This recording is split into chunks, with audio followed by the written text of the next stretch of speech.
श्री गणेशाय नमः। श्री गणेशाय नमः। श्री हरि ब्रह्म विवर्त पुराण, श्री कृष्ण जन्म खंड।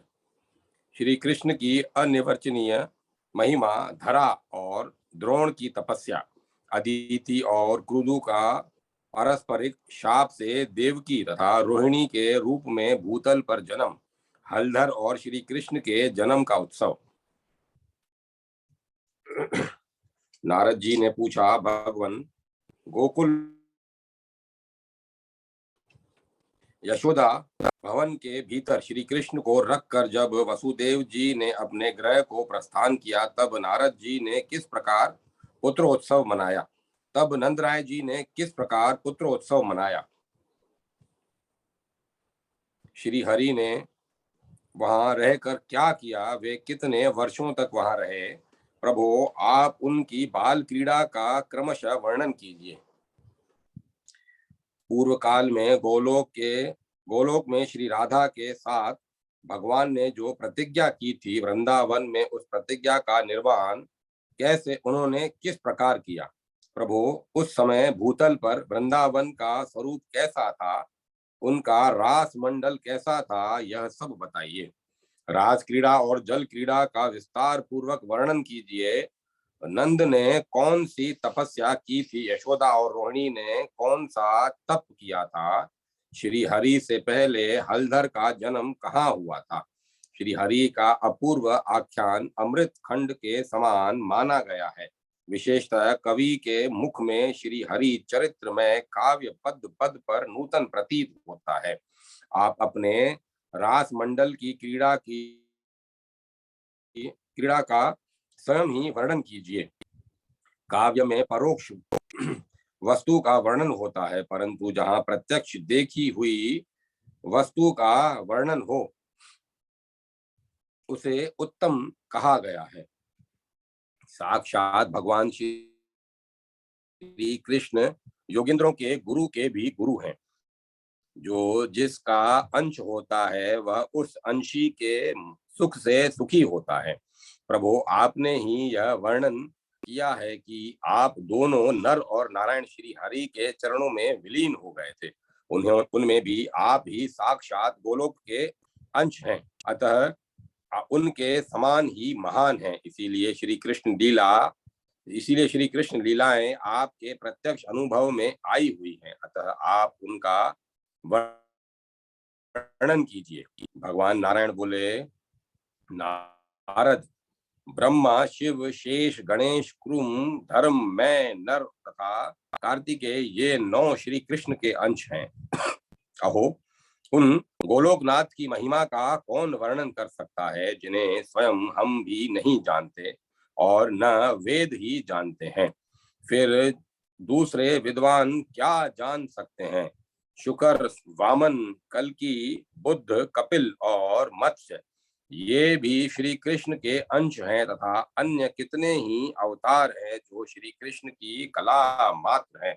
नरसिंह, राम तथा श्वेत द्वीप के स्वामी विराट, विष्णु पूर्ण अंश से संपन्न है। श्री कृष्ण परिपूर्णतम परमात्मा है। वे स्वयं ही वैकुंठ और गोलोक में निवास करते हैं।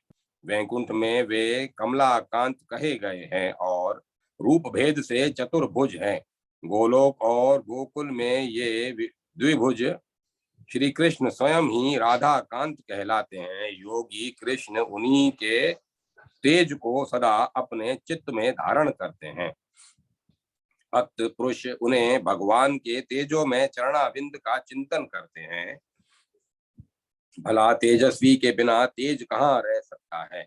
ब्राह्मण सुनो, मैं तुमसे यशोदा, नंद और गुरोहिणी के तप का वर्णन करता हूँ, जिसके कारण उन्होंने श्री हरि का मुख देखा था। वसुओं में श्रेष्ठ तपोधन द्रोण नंद नाम से इस धरातल पर अवतीर्ण हुए थे। उनकी पत्नी जो तपस्विनी धरा थी, वे ही सती साध्वी यशोदा हुई थी। सर्पों को जन्म देने वाली नाग माता क्रुतु ही रोहिणी बनकर भूतल पर प्रकट हुई थी। उनके जन्म और चरित्र का वर्णन करता हूँ, सुनो।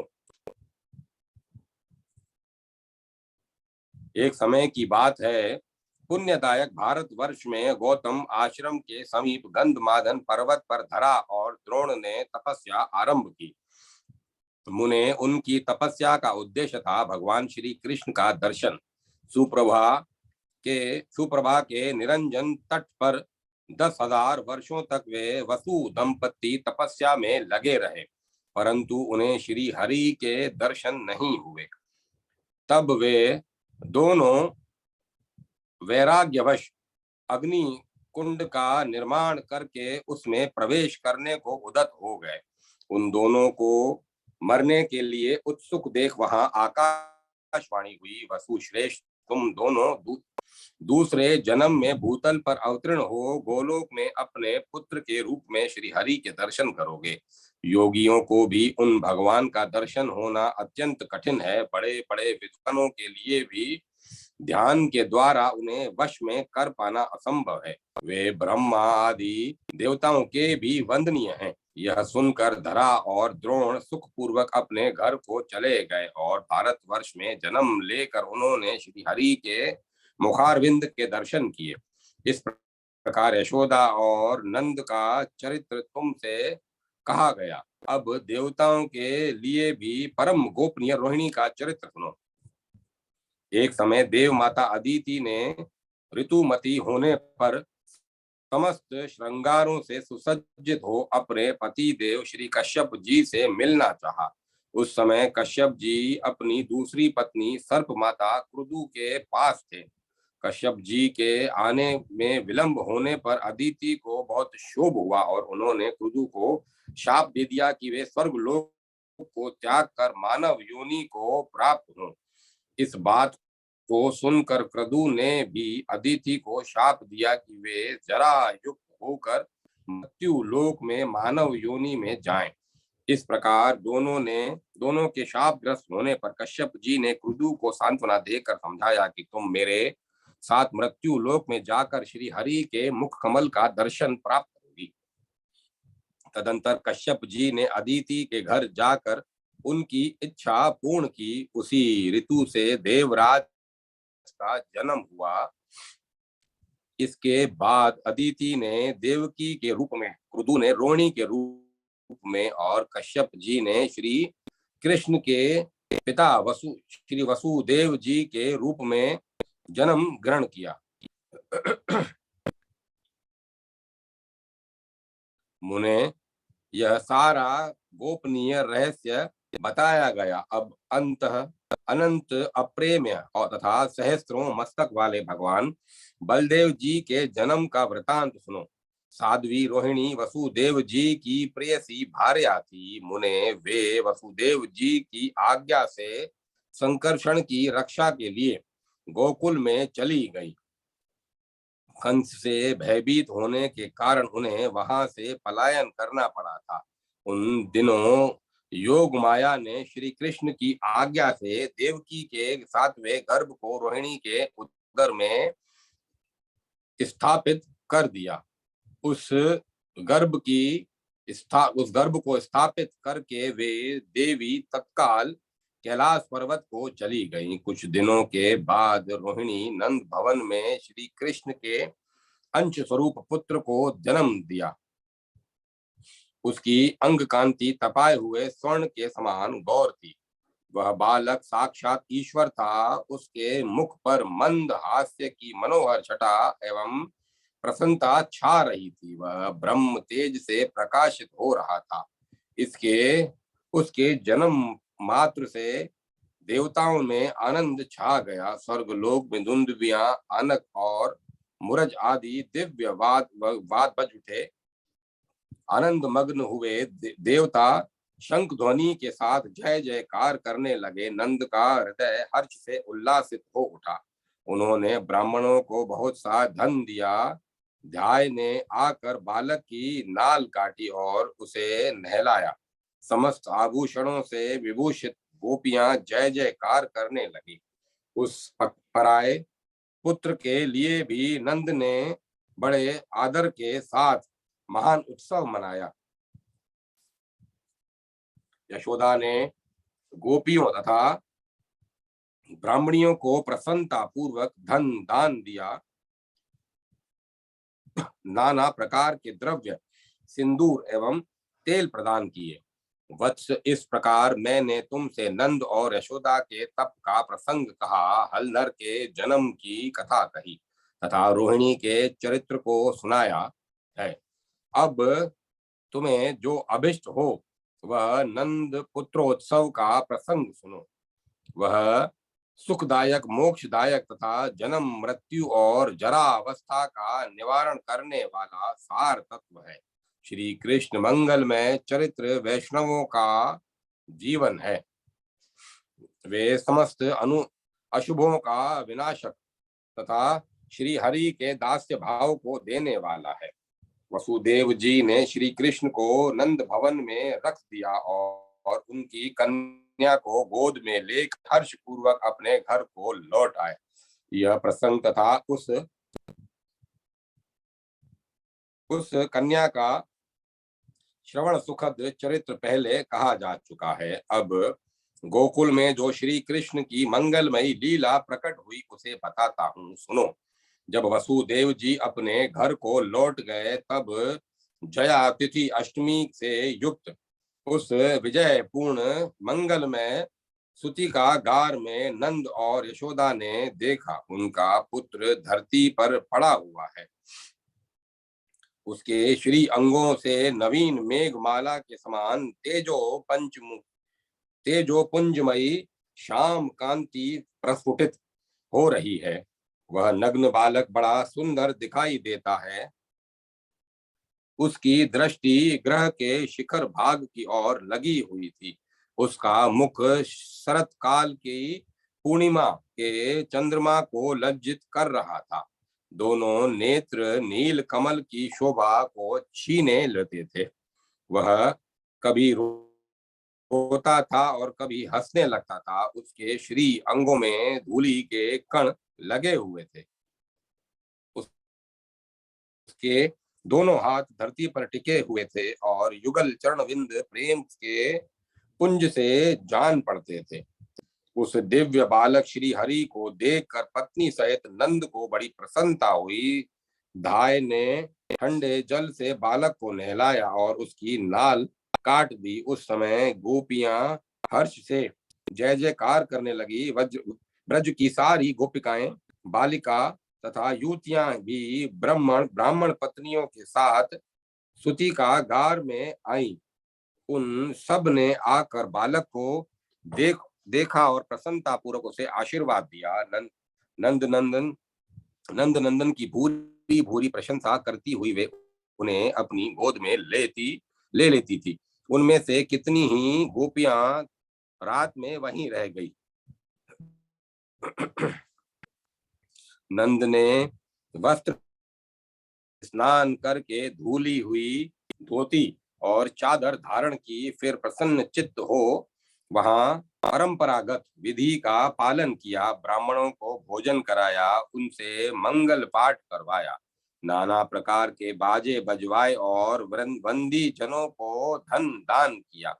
तत्पश्चात नंद ने आनंद पूर्वक ब्राह्मणों को धन दिया तथा उत्तम रत्न, मूंगे और हीरे भी और आदर पूर्वक उन्हें दिए। मुने तिलों के 7 पर्वत, स्वर्ण के 100 ढेर, चांदी धान्य की पर्वतोपम राशि, वस्त्र सहस्त्रों मनोरम, गौवें, दही, दूध, शक्कर, माखन, घी, मधु, मिठाई, लड्डू, स्वादिष्ट मोदक, सब प्रकार की खेती से भरी पूरी भूमि, वायु के समान वेगशाली घोड़े, पान और तेल, इन सब का दान करके नंद जी बड़े प्रसन्न हुए। उन्होंने सूतिकागार की रक्षा के लिए ब्राह्मणों को नियुक्त किया। मंत्रज्ञ मनुष्यों तथा बड़ी बूढ़ी गोपियों को लगाया। उन्होंने ब्राह्मणों द्वारा वेदों का पाठ कराया। एकमात्र मंगल ग्रह हरि नाम का कीर्तन कराया तथा एकमात्र मंगलमय हरि नाम का कीर्तन कराया तथा देवताओं की पूजा कराई। युवती तथा बड़ी बूढ़ी ब्राह्मण पत्नियां बालक बालिकाओं को साथ ले मुस्कुराती हुई नंद भवन में आई। नंदराय जी ने उनको भी नाना प्रकार के धन और रत्न दिए। रत्नमय अलंकारों से विभूषित बड़ी बूढ़ी गोपियां भी मुस्कुराती हुई तीव्र गति से नंद मंदिर में आई। उन्हें बहुत से वस्त्र चांदी और सहस्त्रों गौ में सादर अर्पित की।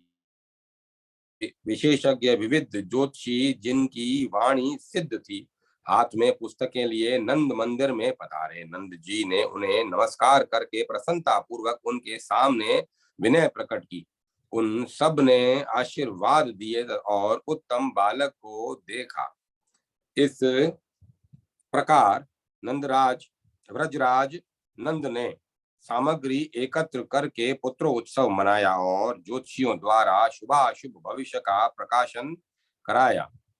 तदंतर वह बालक नंद भवन में शुक्ल पक्ष के चंद्रमा की भांति दिनों दिन बढ़ने लगा। श्री कृष्ण और हलधर दोनों ही माता का स्तनपान करते थे। मुने वहां नंद के पुत्रोत्सव में प्रसन्न हुई रोहिणी देवी ने आई हुई स्त्रियों को प्रसन्नता पूर्वक तेल सिंदूर और तांबुल प्रदान किए। वे सब बालक के सिर पर आशीर्वाद दे अपने अपने घर को चली गई। केवल यशोदा रोहिणी और नंद ही उस घर में हर्ष पूर्वक रहे। अध्याय 9 समाप्त।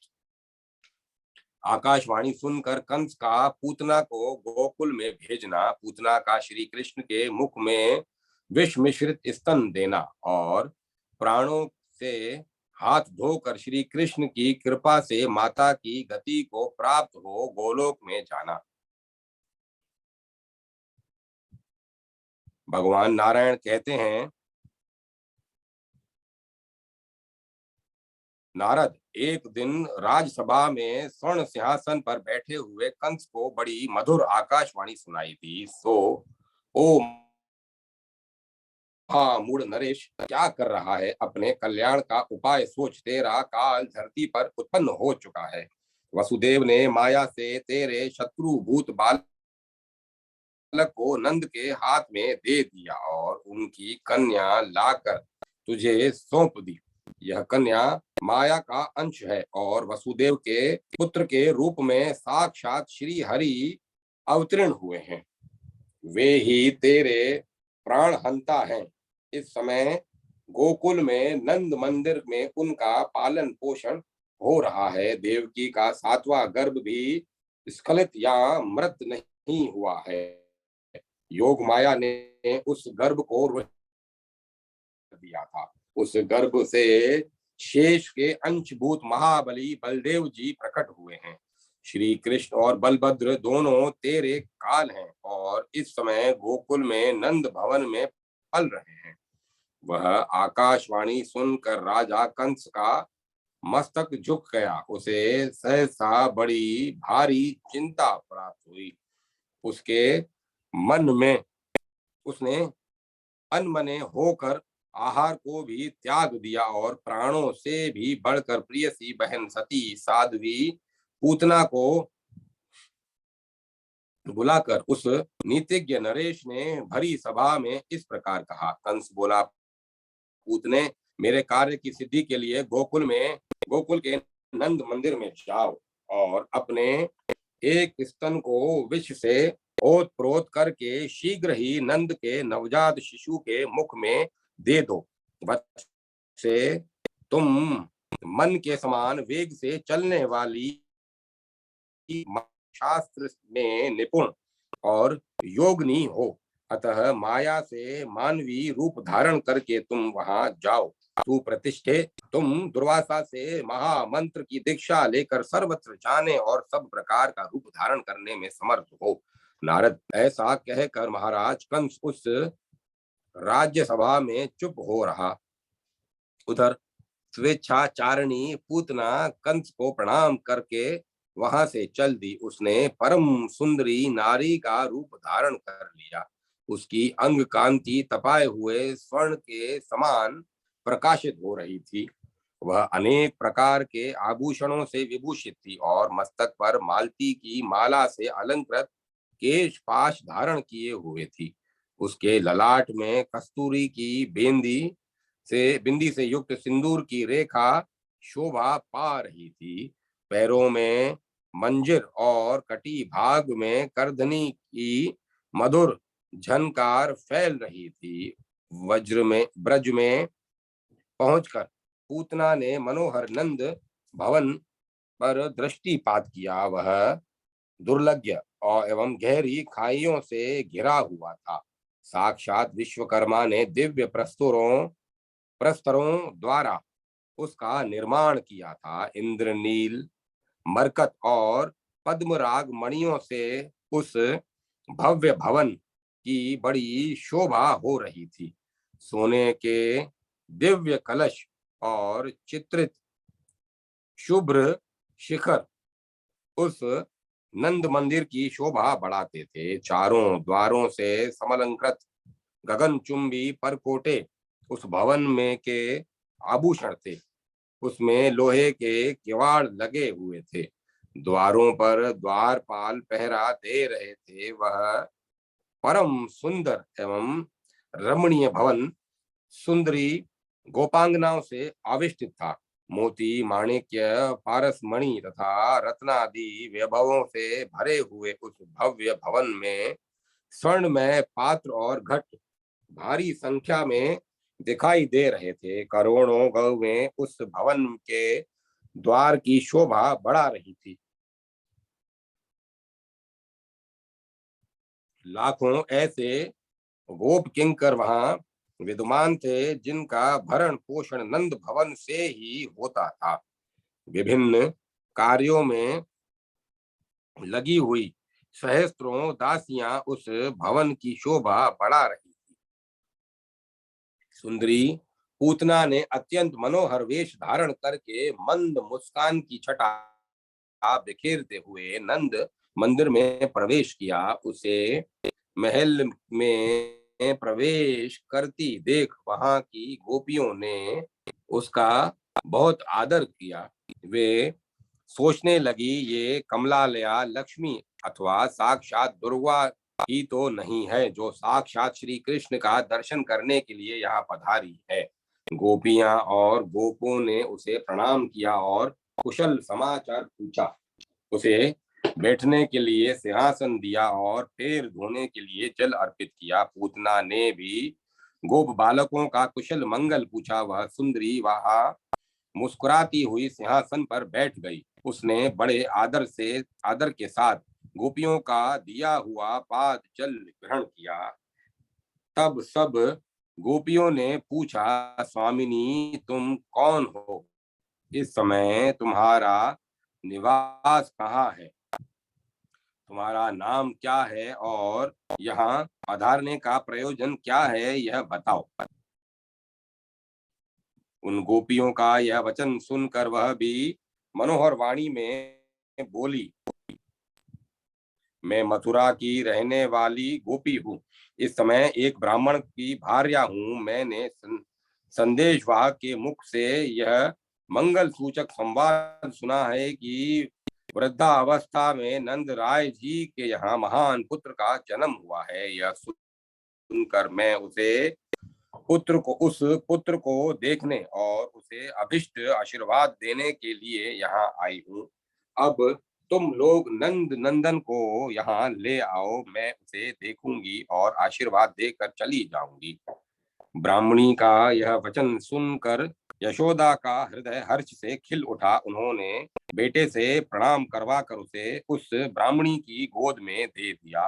बालक को गोद में लेकर उस पुत्रवती पुण्यवती सती साध्वी पुण्यवती पूतना ने बारंबार उसका मुंह चूमा और सुख पूर्वक बैठकर श्री हरि के मुख में अपना स्तन दिया।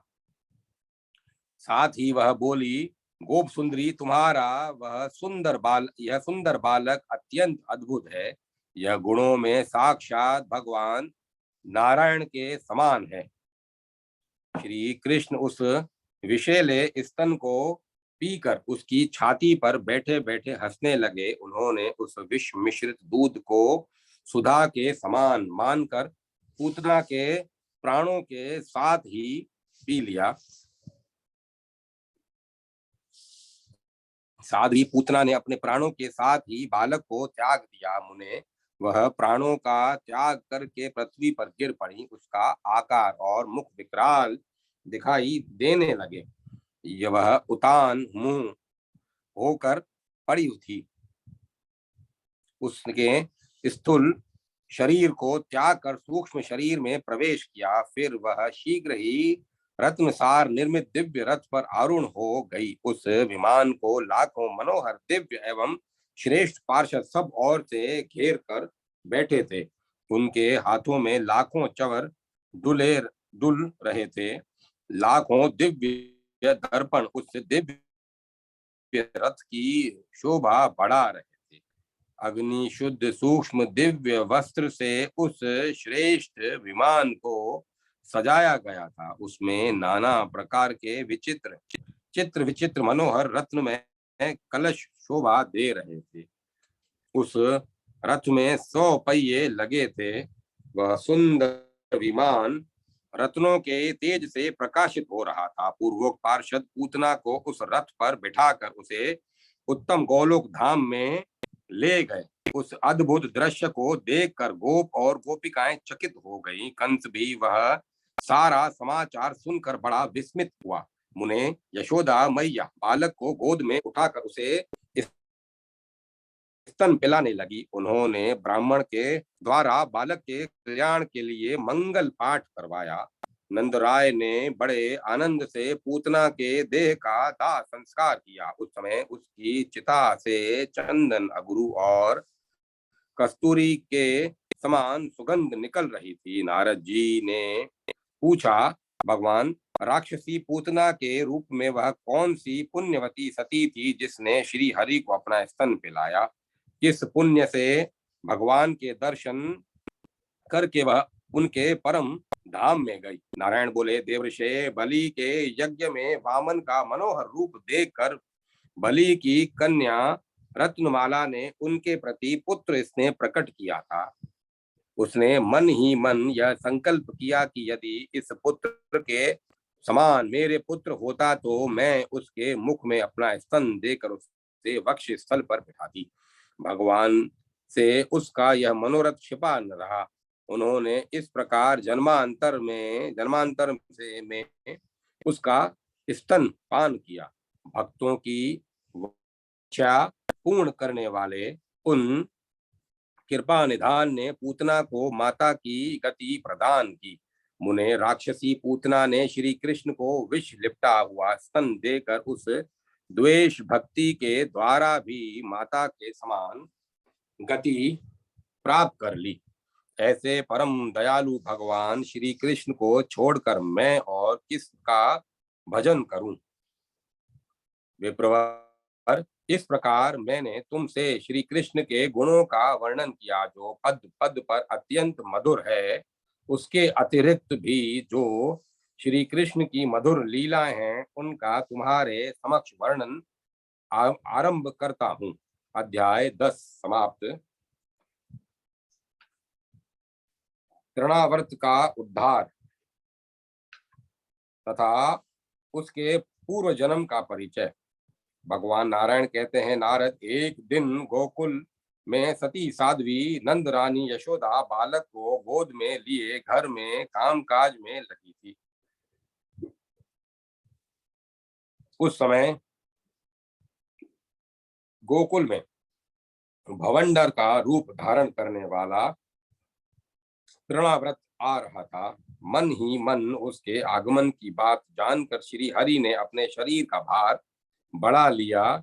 उस भार से पीड़ित होकर मैया यशोदा ने लाला को गोद से उतार दिया और खाट पर सुलाकर वे यमुना जी के किनारे चली गई। इसी बीच में वह भवंडर रूपधारी असुर वहां आ पहुंचा और उस बालक को लेकर घूमता हुआ 100 योजन ऊपर जा पहुंचा।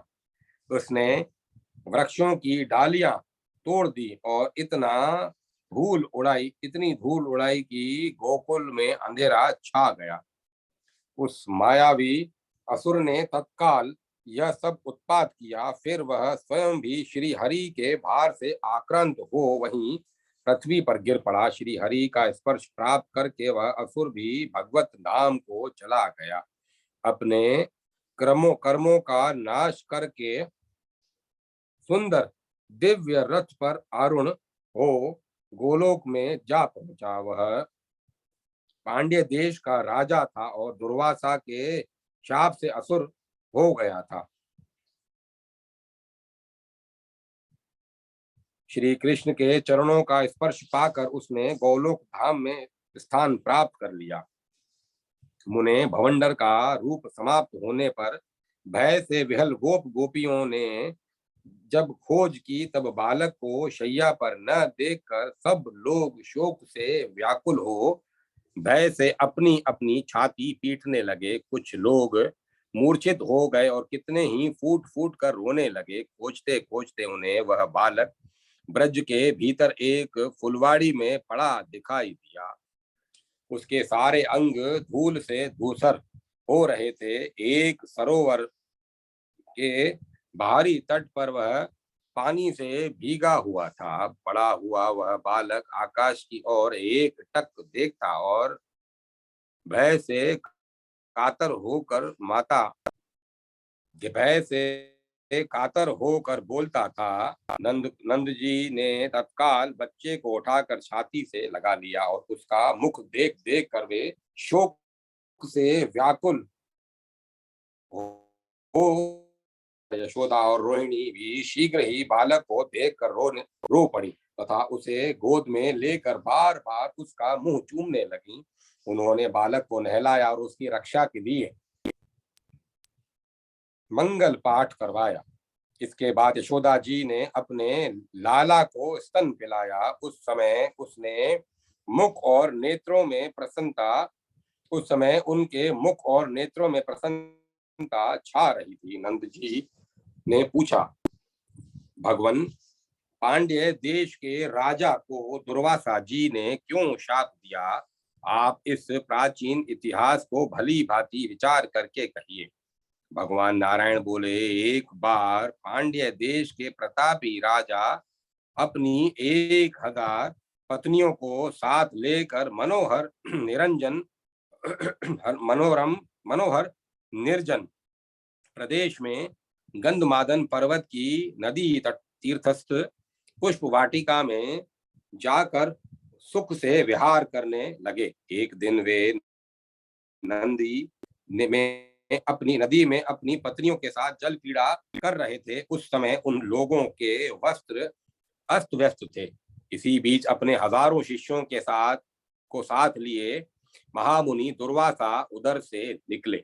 मतवाले सहस्त्राक्ष ने उनको देख लिया, पर वे न जल से निकले, न प्रणाम किया, न वाणी से या हाथ के संकेत से ही कुछ कहा।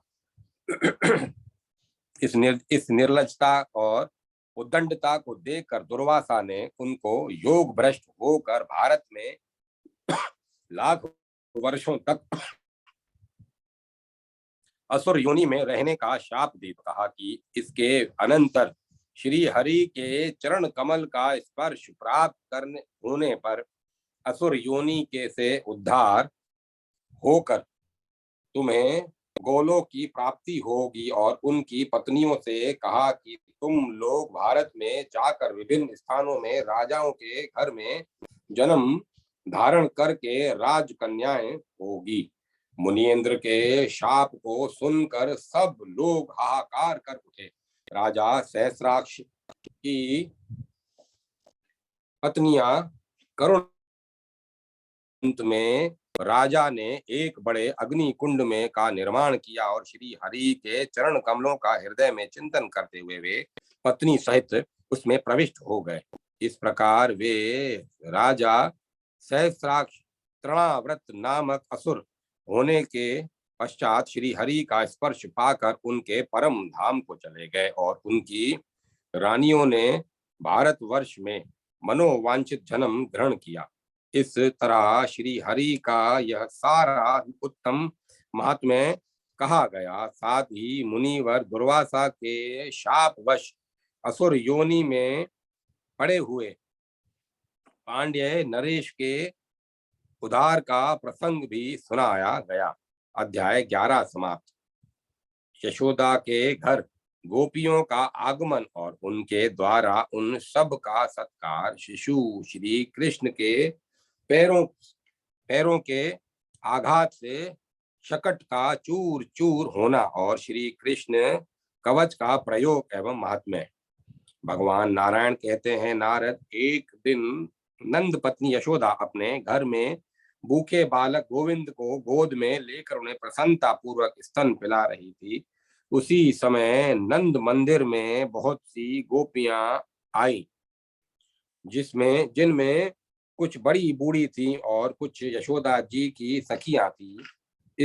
इनके साथ और भी बालक बालिकाएं थी।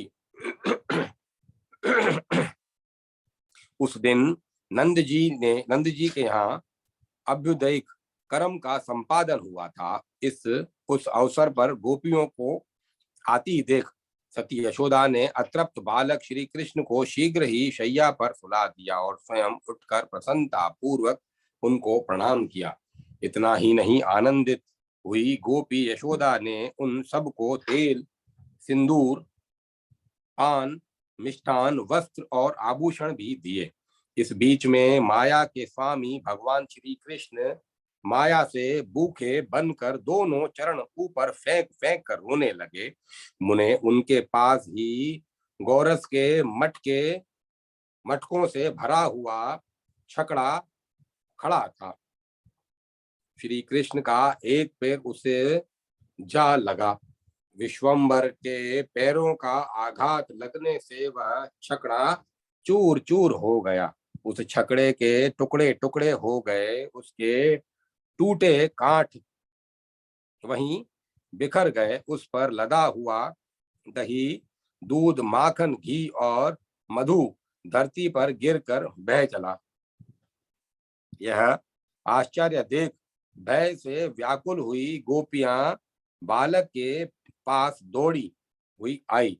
उन्होंने देख छकड़ा टूट चुका है और उन्होंने देखा कि छकड़ा टूट चुका है और बालक उसकी बिखरी हुई लकड़ियों के भीतर दबा है। टूटे फूटे मटकों का समूह तथा बहुत सा गौरस भी वहां गिरा दिखाई दिया। लकड़ियों को दूर फेंक कर भय से व्याकुल हुई यशोदा ने बालक को गोद में उठा लिया। योग माया की कृपा से उनके सारे अंग सुरक्षित थे। वे भूख से व्याकुल हो रो रहा था।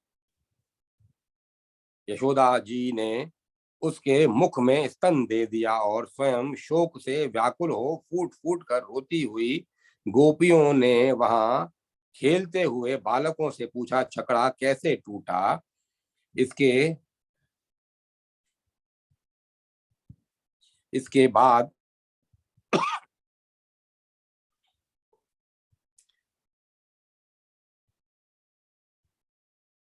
इसके टूटने का कोई कारण तो नहीं दिखाई देता। सहसा यह अद्भुत कांड कैसे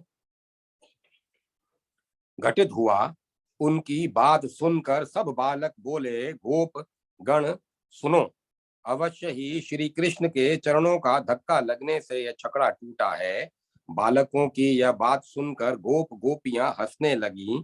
उन्होंने उनकी बात पर विश्वास नहीं किया। वे बोली, बच्चों की बातें सत्य नहीं है। तुरंत ही श्रेष्ठ ब्राह्मण आए और उन्होंने शिशु की रक्षा के लिए स्वस्तिक वाचन किया। एक ब्राह्मण ने शिशु के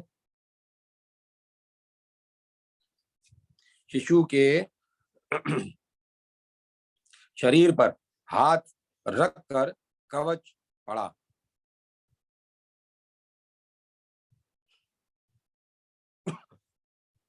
विप्रवर वह समस्त शुभ लक्षणों से युक्त कवच में तुम्हें बता रहा हूं। वह यही कवच है जिसे पूर्व काल में श्री विष्णु के नाभि कमल पर विराजमान ब्रह्मा जी को भगवती योग माया ने दिया था। उस समय जल में शयन करने वाले त्रिलोकीनाथ विष्णु जल के भीतर नींद ले रहे थे और ब्रह्मा जी मधु केटब के भय से डर कर योग निद्रा की स्तुति कर रहे थे। उसी अवसर पर योग निद्रा ने उन्हें कवच का उपदेश किया था। योग निद्रा बोली, ब्राह्मण तुम अपना भय दूर करो। जगत पते जहाँ श्री हरि विराजमान है और मैं मौजूद हूँ, वहां तुम्हें भय किस बात का है। तुम यहाँ सुख पूर्वक रहो। श्री हरि तुम्हारे मुख की रक्षा करें। मधुसूदन मस्तक की, श्री कृष्ण दोनों नेत्रों की और राधिका पति नासिका की रक्षा करें। माधव दोनों कानों की, कंठ की और कपाल की रक्षा करें। कपोल की गोविंद और केशों की स्वयं केशव रक्षा करें। हरि ऋषिकेश अधरोष्ट की, गदाग्रज दंत पंक्तियों की, रासेश्वर रसना की और भगवान वामन तालु की रक्षा करें। मुकुंद तुम्हारे वक्ष स्थल की रक्षा करें। दैत्य सुदन उदर का पालन करे। जनार्दन नाभि की और विष्णु तुम्हारी ठुड्डी की रक्षा करे। परशोत्तम तुम्हारी दोनों नितंबों और ग्रह भाग की रक्षा करे। भगवान जानकीश्वर तुम्हारे युगल जानुओं घुटनों की सर्वदा रक्षा करें। नरसिंह सर्वत्र संकट में दोनों हाथों की और कमलोद्धव वराह तुम्हारे दोनों चरणों की रक्षा करें। ऊपर नारायण और नीचे कमलापति तुम्हारी रक्षा करें। पूर्व दिशा में गोपाल तुम्हारा पालन करें। अग्नि कोण में दक्ष मुख हंता श्री राम तुम्हारी रक्षा करें। दक्षिण दिशा में वनमाली, नेतृत्व कोण में वैकुंठ तथा पश्चिम दिशा में सत्पुरुषों की रक्षा करने वाले स्वयं वसुदेव तुम्हारा पालन करें। वाव्य कोण में अजन्मा विष्टर शिवा श्री हरि सदा तुम्हारी रक्षा करें। उत्तर दिशा में कमलासन ब्रह्मा अपने तेज से सदा तुम्हारी रक्षा करें। ईशान कोण में ईश्वर रक्षा करें। शत्रु जीत सर्वत्र पालन करें। जल थल और आकाश में तथा निद्रा अवस्था में श्री रघुनाथ जी रक्षा करें। ब्राह्मण इस प्रकार परम अद्भुत कवच का वर्णन किया गया। पूर्व काल में मेरे स्मरण करने पर भगवान श्री कृष्ण ने कृपा पूर्वक मुझे इसका उपदेश दिया था। शुंभ के साथ जब निर्लक्ष्य घोर एवं दारुण संग्राम चल रहा था, उस समय आकाश में खड़ी हो मैंने इस कवच की प्राप्ति मात्र से तत्काल उसे पराजित कर दिया। इस कवच के प्रभाव से शुंभ धरती पर गिरा और मर गया। पहले सैकड़ों वर्षों तक भयंकर युद्ध करके जब शुंभ मर गया, तब कृपालु गोविंद आकाश में स्थित हो कवच और माल्य देकर गोलोक को चले गए। मुने इस प्रकार कल्पांतर का वृतांत कहा गया है। इस कवच के प्रभाव से कभी मन में भय नहीं होता। मैंने प्रत्येक कल्प में श्री हरि के साथ रहकर करोड़ों ब्रह्माओं को नष्ट होते देखा है। ऐसा यह कवच देखकर देवी योग निंद्रा अंतर ध्यान हो गई और कमलोद्भव ब्रह्मा भगवान विष्णु के नाभि कमल में निशंक भाव से बैठे रहे। जो इस उत्तम कवच को सोने के यंत्र में मढ़ाकर कंठ या दाहिने भाग में बांधता है, उसकी बुद्धि सदा शुद्ध रहती है तथा उसे विष, अग्नि, सर्प और शत्रुओं से कभी भय नहीं होता। जल थल और अंतरिक्ष में तथा निद्रा अवस्था में भगवान सदा उसकी रक्षा करते हैं। ब्राह्मण ने नंद शिशु के कंठ में यह कवच बांध दिया। इस प्रकार साक्षात श्री हरि ने अपना ही कवच अपने कंठ में धारण किया। मुने, श्री हरि के इस कवच का संपूर्ण प्रभाव बताया गया। भगवान अनंत हैं, वे अपनी महिमा से कभी च्युत नहीं होते।